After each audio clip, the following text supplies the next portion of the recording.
Mereka momen Ketua DPP PDIP Puan Maharani menghampiri Presiden ke-7 Republik Indonesia Joko Widodo. Momen langka itu terjadi saat acara peluncuran Daya Anak Gata Nusantara atau Danantara di Istana pada Senin 24 Februari. Inilah detik-detik Puan menghampiri Jokowi yang sedang duduk bersama dengan mantan wakil presiden lainnya.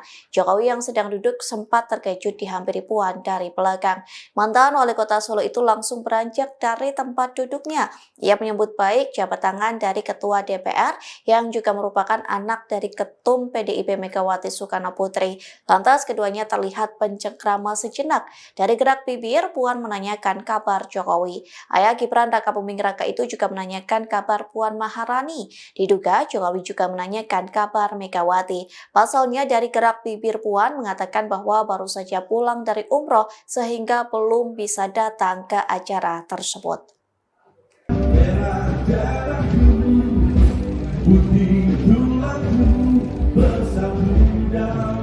Download Tribun X sekarang, menghadirkan lokal menjadi Indonesia.